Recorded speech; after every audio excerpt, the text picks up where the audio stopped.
Hola compañeros, compañeras, ¿cómo están? Vamos a continuar entonces desarrollando el tema organización, que es el tema que eligió la formación de los lunes de convocatoria Segunda Independencia para trabajar gran parte de este año, porque consideramos que es un tema nodal para nuestra accionar política, ¿no? En principio vamos a hacer en la primera parte de este lunes un repaso de lo que vimos el lunes pasado para retomar algunos conceptos y también nos parece que hay que profundizar algunas cuestiones que quedaron ahí como con la necesidad de que el negro las desarrolle un poco más, independientemente de continuar con el programa como estaba previsto. Así que vamos a hacer primero ese repaso y luego trabajar sobre lo que llamamos la segunda tesis organizativa de convocatoria según independencia. Bien, en el primer momento de la formación nosotros y nosotras vimos, en base a un video que nosotros hicimos un recorte de Iñaki Gil de San Vicente, en el cual desarrolla aspectos que son muy importantes de tener en cuenta en una organización, que él llama las 4A, que tiene que ver con la autodeterminación, la autoorganización, el autosostenimiento y la autodefensa, que son 4 cuestiones que son sumamente importantes justamente para una organización que aspira a tener objetivos revolucionarios. Cada uno de estos aspectos nos llevaría encuentros enteros y nos va a llevar seguramente. Quiero decir con esto que nosotros hacemos todo este enunciado, pero seguramente nos vamos a ir tocando y tomando en el resto de los encuentros, porque nos parece aspectos nodales, ¿no? En particular, digamos, justamente en el encuentro pasado saltó el tema del autosostenimiento de las organizaciones y también el tema de la autodefensa, que es un aspecto que representa una gran debilidad a veces en la hora de desarrollar acciones políticas.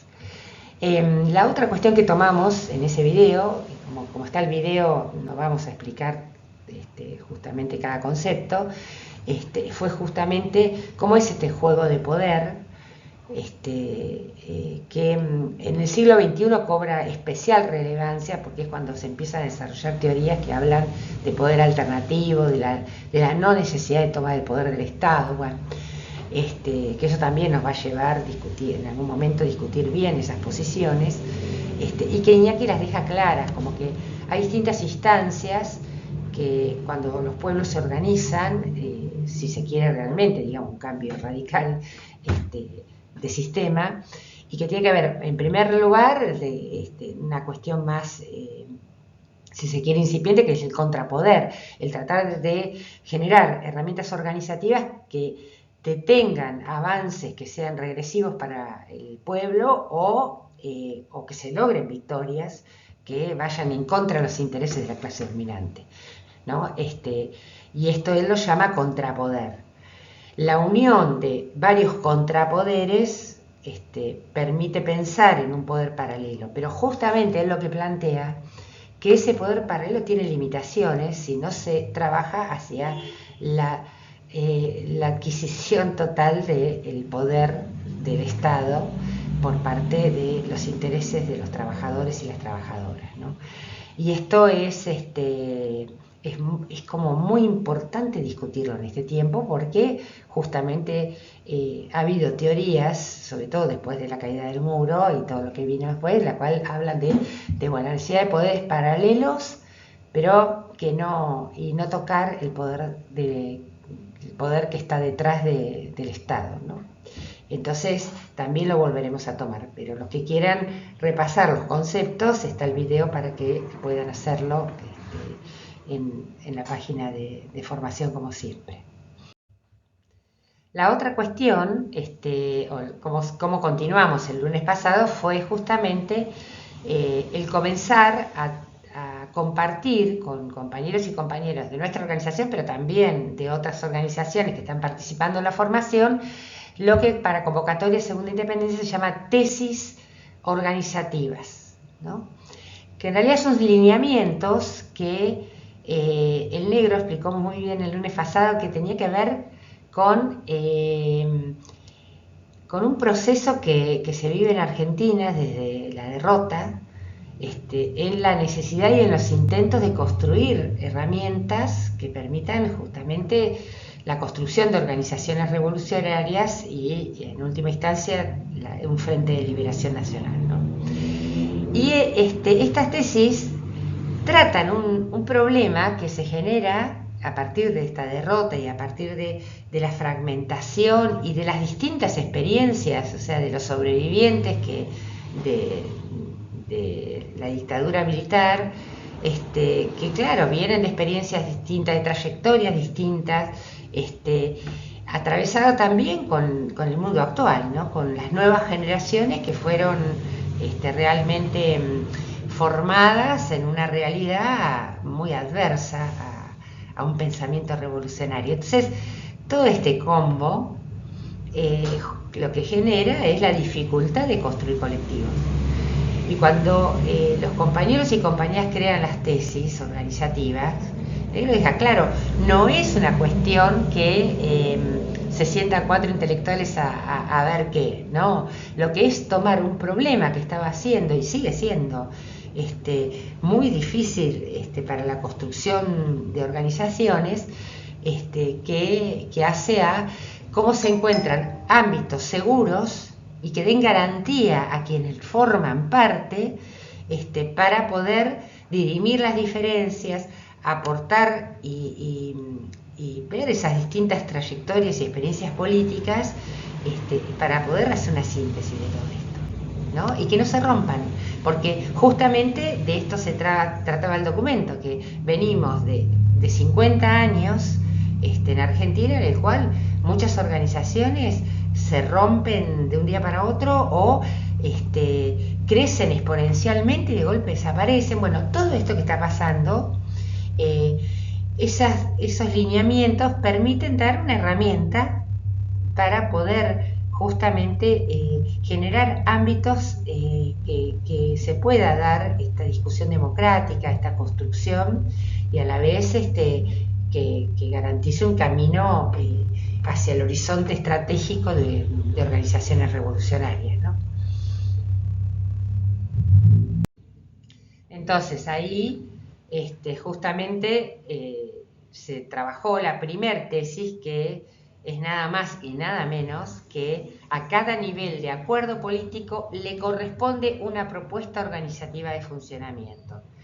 Es decir, si nosotros decimos que queremos hacer la revolución y no generamos organización, lo nuestro es retórico, puede ser un lindo deseo, pero no construye eso.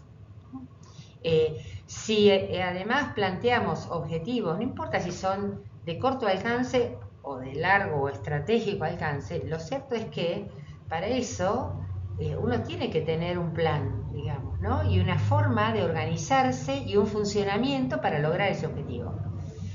Y esto, que parece una pavada, es sumamente importante, digamos, ¿no? Porque en primer lugar significa ponerse de acuerdo en un acuerdo con otro y con otra, un acuerdo claro, y que nos vamos a mover en ese acuerdo.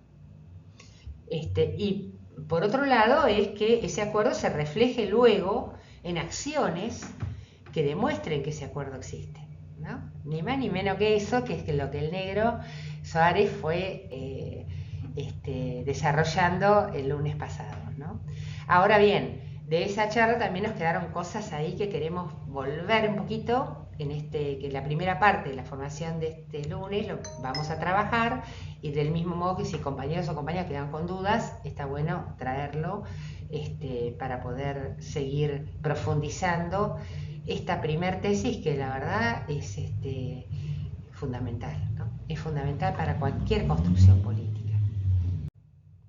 Bien, de algunas de las cuestiones que nos pareció del equipo de formación que quedaban ahí dando vueltas, o que nos surgía la necesidad de que esto se profundizara, tomamos 3 cuestiones y que le vamos a pedir al negro Soares que las pueda trabajar en esta primera parte de la formación de hoy. La primera es cómo podemos distinguir un problema de organización a un ideológico, porque está bien y está claro de que a veces el no contar con ámbitos claros, seguros y que permita que las discusiones tengan un marco desde donde moverse para poder hacer síntesis, es un tema, pero ¿qué pasa cuando en realidad lo que está en el fondo es una cuestión ideológica? Entonces, que no se pone sobre la mesa, obviamente, y que lo que parece metodológico en realidad es ideológico. ¿Cómo distinguimos esa situación? Le tiramos esto al pobre Negro Duárez, que tendrá que ver qué elementos nos brinda para que podamos hacer esa construcción, ¿no?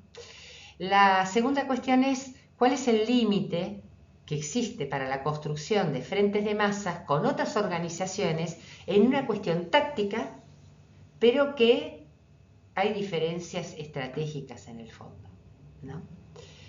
Cuestiones que vivimos muy cotidianamente hoy en Argentina con los las distintas luchas, ¿no? Bueno, ¿cuál es el límite? ¿Cómo se mueve uno en esa realidad, ¿no?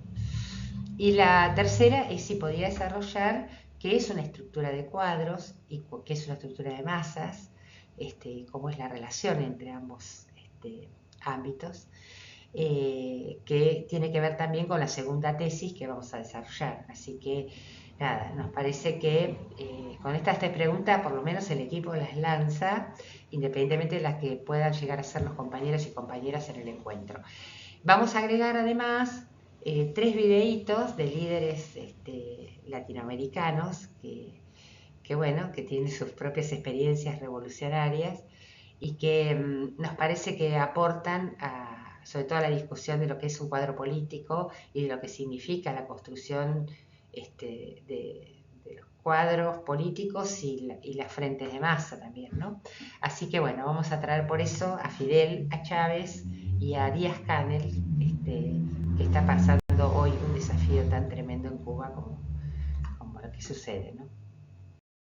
Bien, la segunda tesis que vamos a desarrollar este lunes es reconocer que suele existir contradicciones y hasta matices de diferencia entre la estructura de cuadros y la de masas, pero que no son compartimentos estancos. Así que bueno, ahí dejamos la segunda tesis, vemos los videitos y comenzamos la formación. Gracias. Transcurrían tiempos de definiciones. El 26 de julio, un grupo de jóvenes había marcado la historia de un país, de un proyecto revolucionario, de una época. Pero la gesta no terminó en aquellos cuarteles. Luego, en el presidio, se continuó con la lucha desde nuevos espacios. Cuba, 1954. En el panorama político se avistaba la contienda electoral. En ese ámbito, el gobierno de Fulgencio Batista pretendía dar una cobertura constitucional a la dictadura y lograr un estado favorable a su mandato. Sin embargo, los moncadistas fueron excluidos del indulto otorgado con fines electorales. Fidel Castro, líder indiscutible del movimiento político contra la tiranía, en carta fechada el 19 de marzo de 1955, denunció las estrategias de la dictadura para que el grupo abandonase la lucha a cambio de la amnistía. Esto provocó la sanción por parte del Consejo Disciplinario del Penal, a total incomunicación y a extremar la vigilancia sobre el grupo de revolucionarios. Fue ese el inicio de un movimiento popular para luchar por la liberación de los jóvenes revolucionarios. Entre los movilizados a favor de la causa figuró el grupo de las mujeres martianas. Aide Santamaría y Melba Hernández realizaban también la labor más importante que Fidel les había indicado: publicar el alegato La historia me absolverá. El 15 de mayo de 1955, después de una intensa campaña y de 22 meses de encierro, los moncadistas salían de prisión. Desde Isla de Pinos, Fidel se hacía eco de una máxima vital: sin movimiento de masas no hay revolución. Era el año 1955, se acercaban momentos de definiciones. Jenis Laura Prieto, Sistema Informativo de la Televisión Cubana. Como decía nuestro camarada Aristóbulo, hay que trabajar muy duro. Hay que trabajar muy duro. Para nosotros no hay vacaciones, no hay fin de semana, no hay días ni noches. Trabajo, trabajo y más trabajo. Conciencia, conciencia y más conciencia. Patrullaje, patrullaje y más patrullaje. Patrulla, patrulla y más patrulla. Ejemplo, ejemplo y más ejemplo. Unión, unión y más unión. Conciencia, vuelvo a la palabra, al concepto que Aristóbulo en buena hora incorporó a la primera fase de la campaña, la pre-campaña, pues. Organización y conciencia. Conciencia, organización, a lo largo de toda la batalla. Y más allá de esta batalla, la otra y la otra y la otra, porque a nosotros nos tocó una vida de batalla. No conoceremos el descanso nosotros. Me dijo Fidel un día, nuestro descanso será la tumba. Ese será nuestro descanso. Mientras tanto, es batalla, batalla y batalla. En este momento, esta batalla es vital. Es vital y tenemos que armarnos muy bien.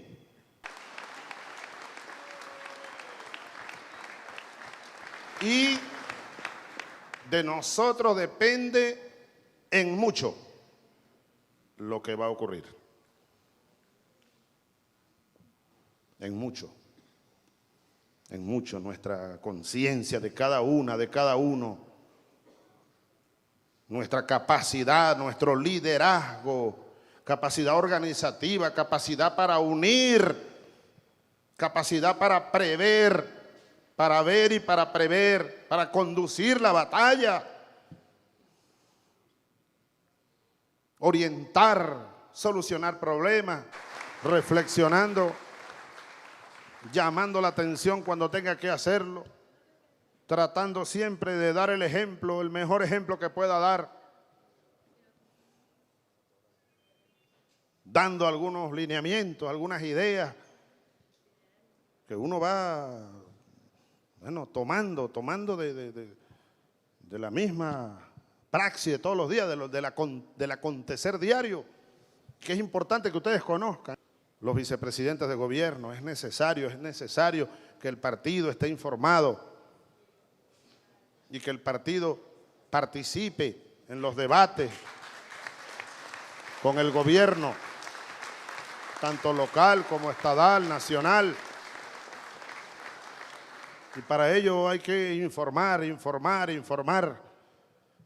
Esta es otra buena oportunidad para incrementar ese nivel tan necesario de comunicación entre partido y gobierno y partido, las direcciones nacionales, el Consejo de Ministros, las direcciones regionales, los comandos de campaña, que nuestro pueblo esté bien informado.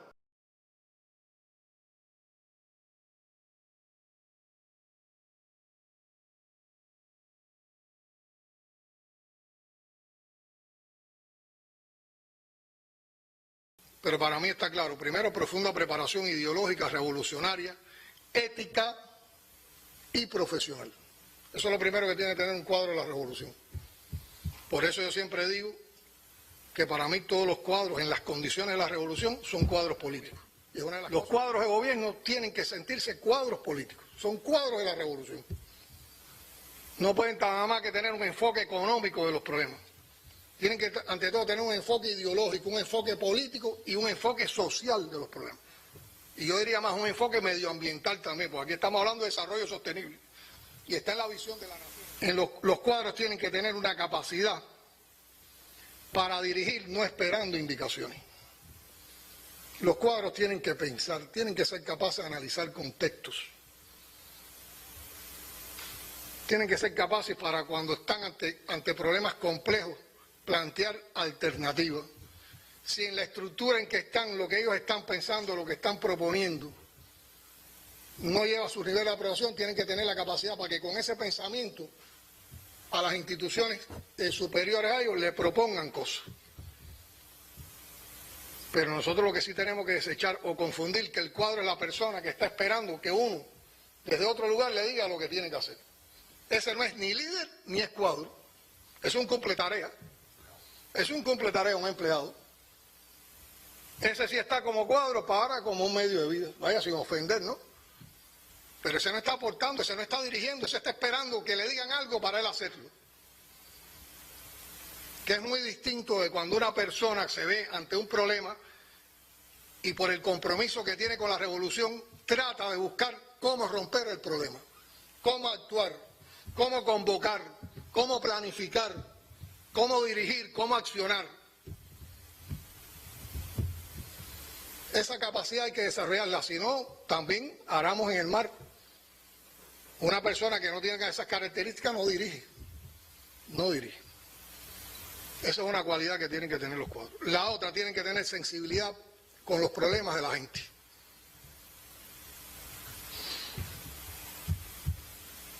Y no hay que eso lleva a una situación que es la siguiente: el cuadro que tiene sensibilidad con los problemas de la gente constantemente va a ir a la base, porque va a ir buscando los problemas y las respuestas en la base. El que no tiene esa sensibilidad se escuda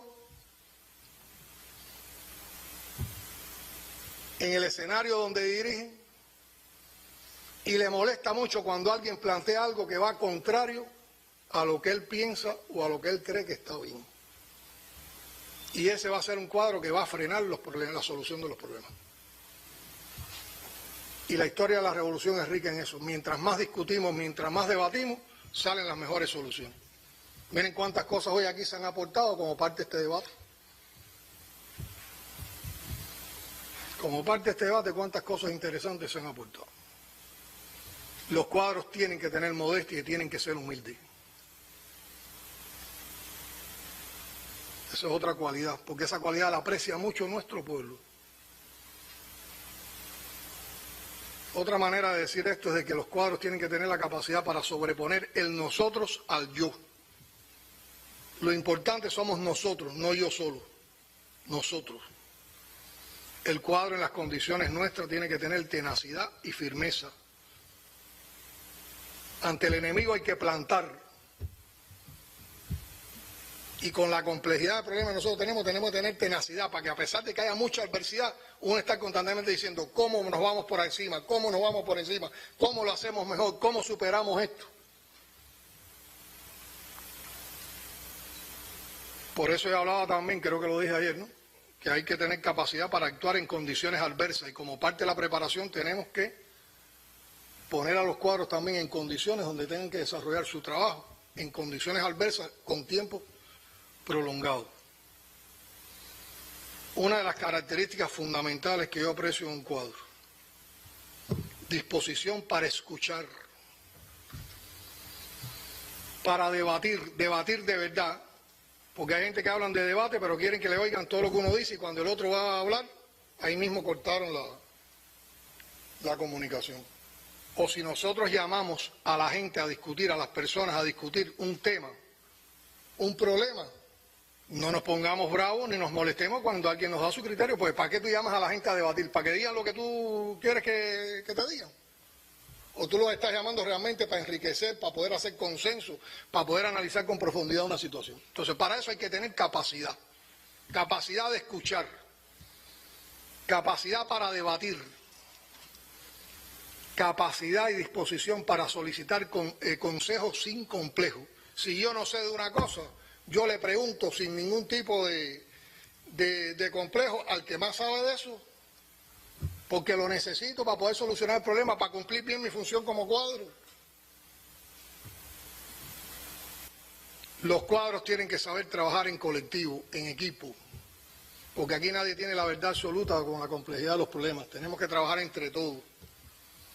Tenemos que aprovechar el conocimiento de cada uno, el aporte de cada uno. Aquí se han definido, se pueden programar cursos, se pueden hacer todas esas cosas, pero el cuadro tiene que tener una pasión, una disposición por autoprepararse constantemente.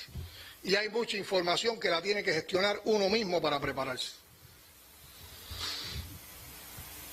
Y el otro concepto que combina con que se complementa, es de que uno tiene que estar claro de que dirigir y la labor de cuadro es un proceso de aprendizaje constante. Uno nunca termina de aprender, siempre está aprendiendo y siempre tiene que tener disposición para aprender.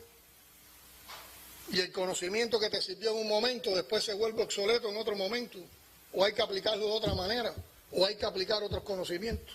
Y el último elemento que quería aportar como parte de las cualidades o de los elementos que un cuadro debe tener. Todos los cuadros tenemos que sentir la responsabilidad de que somos formadores de cuadros. Somos cuadros, pero somos formadores de cuadros. Una de las cosas que más deja de decir del desempeño de un cuadro es cuando un cuadro te dice que no tiene reservas. ¿Por qué tú no tienes reservas? Porque tú te crees que eres imprescindible. Si te crees que eres imprescindible, estás equivocado. Además, te estás negando a ti mismo, porque lo contrario, uno lo que tiene que aspirar es que haya compañeros que después sean mejor que uno, que lo hagan mejor que uno, que lo superen a uno, que superen al colectivo en el que uno está en un momento determinado. Y si no, el enfoque es otro. Si no tienes reserva porque no has sabido prepararla, no has cumplido bien como cuadro. Porque una de las principales responsabilidades del cuadro. Los cuadros que no entiendan eso, no van a aplicar esa estrategia, ni la van a implementar, ni la van a desarrollar, y seguiremos en las mismas. Y los que lo entienden buscarán todos los resortes y todos los métodos posibles y aplicarán un estilo que le permita avanzar en esa estrategia. Y avanzaremos con más tropiezos o con menos tropiezos, pero avanzaremos. Y si avanzaremos, nos estamos perfeccionando y estamos aportando. Si lo hacemos lo contrario, nos estamos dejando derrotar por el problema.